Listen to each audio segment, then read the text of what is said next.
So guys, we're still in April, and I'm going to show you how to speed up the growth of your tomatoes and ultimately how to collect fruit much sooner than you normally would, maybe double or triple as fast if you follow these guidelines. Now these tomatoes are growing quite well. I put them out really too early. They were in the greenhouse. We started getting some hot days, and I'm afraid they were going to overheat in the greenhouse. I put them out, and we had some unexpected cold come in. It wasn't extreme cold, but it was enough to slightly damage some of them, but they're growing quite well. I'm going to be putting up a string in my trellis system here pretty soon, but I'm going to show you every way possible to speed up the growth and ultimately how to collect your tomatoes much sooner. So guys, let's head into the greenhouse and I'll show you all of these steps and everything you need to do to be collecting tomatoes much sooner in the summer than you normally would. So guys, I've emptied out the greenhouse and almost everything is in the garden, but I love going to the garden centers and looking for unusual varieties of tomatoes. I'm estimating that this year I'm going to plant more varieties of tomatoes than I've ever planted before, and I'm sure I'll be giving away most of them and maybe freezing and even canning some of the leftovers. But anyways, what we're doing is we're trying to speed up the process of the tomatoes. There's a lot of rules that you have to follow to make that happen if you want to be collecting fruit in a very short amount of time on all of your tomato plants. So some of these are unusual varieties I picked up in the last week, and I'll be planting these in the garden, but I'm going to be following every one of these rules that I can on each plant to make it as successful as possible and to be growing as quickly as possible. So guys, the first rule, if you're starting from seed, now this of course wouldn't apply to something where you're picking up at the garden center once the season has gotten here, but there is one element of even picking up at the garden center that you have to follow. You have to know your last estimated frost date, and you can find that pretty easily. Just go to the internet, Google last frost date and your zip code or your city, town, or wherever you live, and you'll get an estimated, it's not perfect, but it'll tell you the estimated last frost date. As I did, I actually put them out even before my estimated frost date because we were having a very early spring. But what I will say is that you want to make sure that you do that, follow that rule, because you can quickly lose a lot of tomato plants if it dips down well below freezing and all the effort and time you put into growing them. Now, starting seeds, like I said, you need to start them 6 to 8 weeks before that estimated last frost date. And if you're starting them in a garage, a good place to start your seedlings is on top of a hot water heater. And we have a bee helping us in the greenhouse today, and unfortunately that is a wood boring bee, and I'm gonna have to take care of him and make sure he doesn't do any more damage to a lot of lumber I have in here. So let's get back to the tomato growing. Now you want to pick tomatoes that have a very fast maturing date, under 65 days, because those, some are 75, even 80 and beyond. So some of the larger tomatoes, obviously it's going to take a lot longer for them to completely mature, but you want to make sure that you pick the right variety if that is your goal to get the fastest growth possible out of your tomatoes. I'm going to put a list on the screen here of the ones that I think would be best and have the quickest maturity date possible. Now there's two things I use when I'm germinating my seeds, and one of them everyone knows about, the seedling heat mats, and I'll put links in the description to every product I'm talking about. These are very common. You put them under your seedlings and your mat will slowly heat up and give it about 75 to 85 degrees to get those seedlings off to a good start. I wouldn't start my seeds in the greenhouse. I would do that in the garage where temperatures absolutely are a lot warmer because of my heating and ventilation system in my house. But one way that I also use that I've never heard anyone else talk about is using a tray like this, filling it almost full with water, and use one of these aquarium heaters. It will heat the water, and I'll set the tray of seedlings or seeds on top of it, and you'll have a little bit of evaporation and a little bit of gentle heat. So also this is started inside my house or inside the garage where I don't have to worry about extremely low night temperatures in February and early March where I normally start my seeds. So remember, you have two options, which is the standard way and something that's a little bit out of the norm. Now obviously in the winter we have shorter days and you have less sunlight, so you want to make sure you buy a quality full spectrum grow light. I'll link that in the description as well. I have one in my garage, and I always have it on a timer for a minimum of 14 hours, 16 hours preferably, so those seedlings can be very strong and they won't be so leggy and so weak and they'll tend to fall over. So just remember that you want to make sure there's plenty of sunlight, because your winter days are even next to a window. You're not going to have the adequate amount of sunlight without a grow light. Now your seedlings are starting to get bigger, and you want to make sure you strengthen them by acclimating them to the outdoor temperatures, because there's going to be wind, there's going to be cooler nights. But of course you don't want to do this when you still have really cold. You want to take them outside and starting by maybe 30 minutes a day, and over 7 to 10 days, increase that time by 30 minutes each day so you can strengthen them, and just leave them out for a short amount of time in the daytime when the sun is out, when there's no chance of cold weather, at least 50 degrees or above once they've started growing, so you can acclimate them to the outdoor temperatures and the wind and other conditions. Now, once you've passed your last frost date, you want to continually warm the soil during the day, especially on sunny days. You can take some of this black plastic, and actually, this isn't the standard black plastic that you buy. This is actually contractor's bags. I usually cut them open, cut about a 1 to 2 inch hole where I'm going to plant the seedling, and make sure I warm the soil. You want to do that even before you transplant. You want to warm that soil on a daily basis, so once the seedlings go in, the soil has a little bit higher temperature. This black plastic is going to help retain some of the soil, and there'll be an overall difference in temperature in the soil. So buying these black contractor's bags, and I'll put a link to these as well, are my favorite way to warm the soil before I do my transplant. And these also come in handy around the greenhouse because they're really strong. I usually have 2 boxes of these, one in the garage and one in the greenhouse, for all sorts of different problems, especially the amount of trash I have, and they're very puncture resistant. Now, as I said, I go to the garden center every year just looking for new varieties of tomatoes, something I've never grown before. But one thing you want to do, whether you started the plant yourself or you bought it from a garden center, is you want to plant 2/3 of the plant under the soil. So just guesstimate in your mind, break off the lower stems, and then plant where just the top 1/3 of the plant is coming out from the soil, and that will help with quicker root formation. And one little thing that a lot of people think, that the fine hairs on the stem actually produce new roots, and I did a lot of reading to find out, okay, is that true? And what I read, and of course there's probably going to be some controversy either way, is there's nodules along the stem, and that's where the roots are actually produced. So it's not the fine hair-like things you see on the tomato plant. I'll try to remember to put a picture of a tomato plant with those fine hairs we're talking about, and then also a picture of the nodules. They're a little bit harder to find because I'm not sure if I have that in my photo collection. But anyways, remember, 1/3 out and 2/3 under the soil line. Now, in each planting hole, there's 4 things I like to supplement with. One is an eggshell formula, and I'll put a link to that video about how to turn eggshells into the perfect type of mixture, the recipe, and it will be very bioavailable to your tomatoes. But the other thing is bone meal. You want to make sure you put some of that, a pinch, just a pinch, maybe a small 1/4 teaspoon, I would say, of Epsom salt. And finally, probably one of the most important things that a lot of people overlook is composted manure. I love Black Cow brand because it's composted. It's not going to burn my tomato.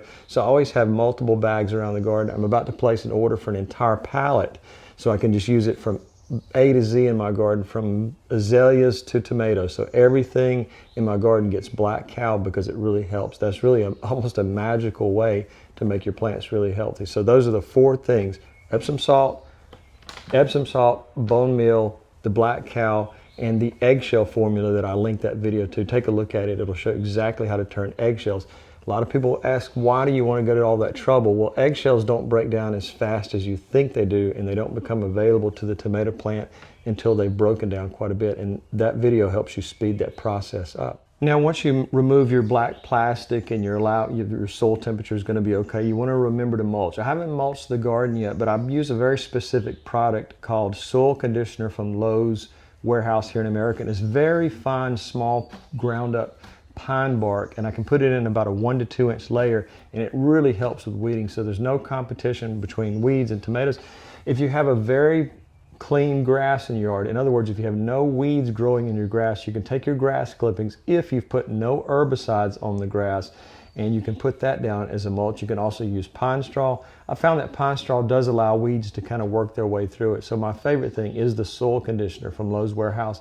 Larger pieces of pine bark don't work as well because, again, they allow the weeds to grow through them. But the small pieces, about the size of your pinky nail, they're ground up pine bark, and they prevent weeds, retain moisture, and help the overall condition of my tomatoes, and help speed their growth up as well. Now, this right here is another secret. Number 10 is one of the biggest secrets in growing tomatoes, and it actually speeds the tomato growth up by 20%. And you're thinking a 5-gallon bucket. It's not the 5-gallon bucket. It's the color red. It's something about the light spectrum speeds the growth up. There's a technical reason, and I don't have that much time in the video to go through everything. But if you don't have red buckets, I got these from Firehouse Subs, and they're like $3 a piece, and they go to a good cause. You can use the red mulching. As I showed you the black plastic, you can use a red plastic as a mulch cover that will help speed up the growth. You want to increase the size of the hole to make sure plenty of water is getting to your plant. But again, I'll put a link in the description to the red plastic specifically sold for tomato growth and speeding up tomato growth. Now, spacing when you're planting your tomatoes is extremely critical. Some people will put 1, 2, or even 3 plants in the same container, and that's going to really slow down your overall production of your tomatoes. You want to make sure they're spaced 18 to 36 inches apart. That allows more air in, more light in, and there's no competition for nutrients from the soil. So remember, spacing a minimum of 18 inches. And if you go through the garden, most of my tomatoes are spaced at least 18 to 24 inches apart. Now, watering infrequently is a good idea for tomatoes, and especially the ones you want to speed up their growth, because you want to get more root formation. If you're watering every single day, you can cause root rot, but also the roots will not be as deep as they could potentially be if you're only watering 1 to 2 weeks and watering deeply on those 2 occasions. Now, sometimes in the really hotter part of summer, I have to more than 2 times a week, but in the initial part, in the early summer, in the late spring, water infrequently once a week, and that will speed up root growth and also speed up tomato production ultimately. Now, another secret to really doing this well is you're like me and you got a million projects going, you got work to do, and you've got so many other things in your life that don't allow you to remember to do everything perfectly.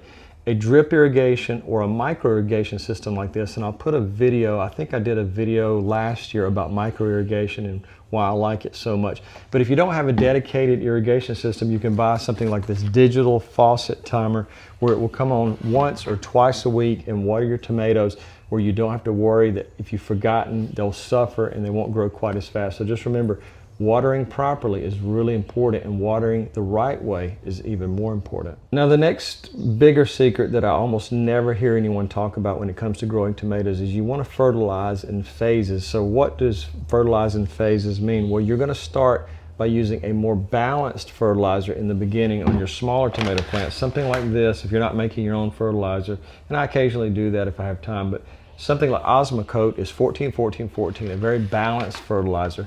But then as the season progresses, after you've gotten about a month of growth, you'll want to switch over to something I think is one of the best fertilizers, is Schultz Bloom Plus. It is, and I want to make sure I quote this properly, 10-54-10. And the reason is the phosphorus count is so high.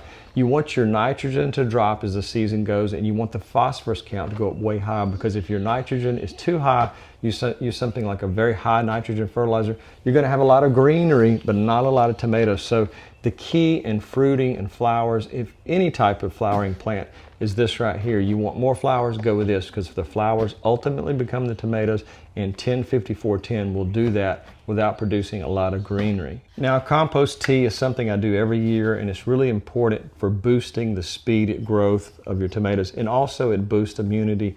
You want to do that once you have some good growth going. You want to do a foliar feeding with your compost tea. You want to make sure it's strained so you don't have any large parts that might stop up a solo sprayer. These are my favorite type of small sprayers, because you can spray under the leaves, on top of the leaves, and you can do a really thorough foliar feeding with a great compost tea, which will ultimately bring in tomatoes faster and speed up the overall growth and the production. Now, also, you want to make your tomatoes bulletproof, and I have a video I'm going to link here about making your tomatoes bulletproof by using an aspirin and mixing it with water, and it helps speed up growth, and the most important thing is it increases immunity to disease. Now, the greenhouse roof desperately needs to be cleaned, but as you can see that we have an invader on top of the greenhouse who is soaking up some sunlight today, what little there is. But she is who we call Mama Cat, which was a feral cat that we just started feeding. So we thought we'd take care of her, and that was 5 or 6 years ago. Now, if you're an English teacher out there, I hope you'll help me pronounce this properly, but mycorrhizal fungi, I believe is how it's pronounced, but it's probably wrong. Adding that to your solution where you're watering helps add that to your soil and can speed up your nutrient absorption. So I use this in the bonsai quite often, but it can also be used on tomatoes to help speed up the growth and speed up tomato production. Now, as I mentioned earlier about planting your tomato plant 2/3 deep. You want to make sure that you do remove the lower branches from your tomato plant. That's going to help it. And also, if you leave those on there and these are actually touching the ground, you're going to have a much higher chance of the tomato plant having a disease go into the plant from the soil. No soil is perfectly free of disease. If it is, it's really just sand or sterile soil. So remember to remove those lower branches before you do the 2/3 method of planting your tomatoes. Now, removing suckers is extremely important. As you can see in the elbow, we have a sucker forming right there. This is very common with tomato plants. This happens. It's just the way they grow. And on indeterminate varieties, the varieties that just grow on and on and on, they don't have a predetermined size. You want to make sure you do that as you're removing the suckers in the elbows of these plants, and you're focusing your energy of the plant into one stem. You want to focus on one stem to produce the maximum number of tomatoes as quickly as possible and have the growth happen as quickly as possible. Now, staking, caging, and trellising is really important to have that in place before you even transplant your tomatoes. I made a video about making a forever trellis, and I'll link that up above. It's made out of electrician's conduit. I forget exactly what the technical name is, but you get it at Lowe's, Home Depot, most hardware stores, in the electrical supply department. And I put it together, and last year, rather than using a permanent method, I used kind of a twine, but this year I'm going to replace the twine with actually something else from the electrical department, is a electrical wiring. I'm going to allow the tomatoes to grow up on those electrical wires, and use little plastic snap things. I forget the name of those as well, but that will help it grow up higher and produce more tomatoes. Now, I still use the old-fashioned cages as well, because I haven't put in the cages, the electrical conduit through the whole garden, because often I switch things up, so I don't really want that in every single raised bed. So just remember, you want to have your trellises, cages, and those type of things ready to go when you're at transplant time. Now, again, you want to speed up flowering as quickly as possible. Use row covers early in the season. Once you see flowers starting to form, then remove your row covers, because the insects need to get to those flowers to help pollinate and help speed up the production of your tomato fruit. Now, speaking about pollinators, not every area of the world has enough pollinators. In some areas, they even say that the pollinators are starting to die out for whatever reasons. Some people say it's pesticides, some people it's loss of habitat, but whatever the reason. Another thing you can use is just a common toothbrush to help your flower set. Just take it and rub it on go around the plant and help spread that pollen. Another thing, if you have something even better than a standard toothbrush, is an electric one. You can go around like that, and just shaking the plant when it has a lot of flowers can help release some of the pollen so it gets transferred from flower to flower. So just remember, you're wanting to make sure that your pollen, if you don't have enough pollinators, you do it yourself. Now, another note on attracting pollinators to your garden is you want to plant companion plants that flower and that will also attract pollinators, bees, whatever's coming around, even wasps, which we're often afraid of, but they can act as a pollinator as well, even though they can attack us at times. But one of the best things I've ever found to attract bees to the garden, I've never seen anything like it, is pickerel rush, or some people call it pickerel weed. I'll put a picture on the screen, full screen, so you can see exactly what this is. It has to be grown in a water type setting. It's a bog plant, and I've got some growing, and I watched this all summer long last year. I've never seen any plant attract so many pollinators as the pickerel. You may not believe it, but it is incredible how well that works. So you can set one of those in a pot that doesn't drain somewhere close to your tomatoes, and that can draw in, if your area, you can get to it, you can order it online, but if you can't find it at a local shop, you can order it online and have it shipped to you. That's actually how I got mine, is I had it shipped, I believe, from Florida, and it has just spread extremely well, and it is actually spread like a weed, and I'm looking forward to see how it does this year. So I was visiting with a friend of mine a couple of years ago, and he just couldn't figure out why his garden was not performing as it should. It was performing, but very, very weak performance in the tomatoes, and that's because he was near a large oak tree, and a good portion of the day his garden was shaded. So even though he would go out in the middle of the day and there would be sunlight out there, it wasn't enough for the garden to produce a lot of tomatoes. So if you're wanting a lot of early fruit and a lot of tomatoes growing, then you need to have as much sun as possible, even if it means cutting down some trees to open up space for your garden, because that's the way gardens work, is they need maximum sunlight. So the next idea that, and I use it in my garden and I find that I feel like it works really great, is to make your own banana peel tea. You just take bananas, cut them up very small, cut them up very small, store them in the freezer, and then when it's getting close to time to plant your tomatoes, put it in kind of a liquid rainwater and then water at the base of it, and that will help produce better tomatoes faster by adding more calcium to the soil. Some people say it doesn't work, but I like to try new things, and I feel like it does work. So it's he said, she said sort of thing, but I like trying that. So anytime if you like bananas like me, take the peels, don't throw them away, store them in the freezer, and make a banana peel tea in the springtime. Now, in addition to overcrowding, as I mentioned earlier, you also want to have maximum airflow. Sometimes if you're planting tomatoes right up against your house, maybe in the corner or where there's not good airflow, that can cause a problem with fungal diseases. So you want to make sure there's an open area where you're planting your tomatoes. Yes, it can work planting up right against your house. Sometimes the heat from bricks and things like that can help. But then later in the summer, you might find that you're getting more fungal diseases. So once your tomatoes have started producing and you have some really nice big green tomatoes, you want to go ahead and collect those early, because like cucumbers, the goal of the tomato plant is producing seeds so it can reproduce itself. But what the mistake there is, by allowing the fruit to stay on the tomato plant too long, it feels like it's produced the right amount of seeds and it doesn't produce as well later on. So collect the green tomatoes in the beginning, and that can speed up the production and the overall growth and health of the plant by making it think that it needs to work harder to produce more fruit, to produce more seeds. So the next product is one of the biggest secrets in the gardening industry that a lot of people never use this product, and that's seaweed or kelp extract. And that has a lot of trace minerals and growth hormones. So if you want a lot of tomatoes and you want them earlier, go to your local garden center and look for seaweed or kelp extract. Follow the directions on the bottle and you'll find that that is a true secret that most people never think about. In Japan, seaweed is a huge part of their culture, and it's also the way that they fertilize their own plants. Now, the next one for most people would be counterintuitive, and they would say, no, don't do this. But actually, this is another really important trick that almost no one does.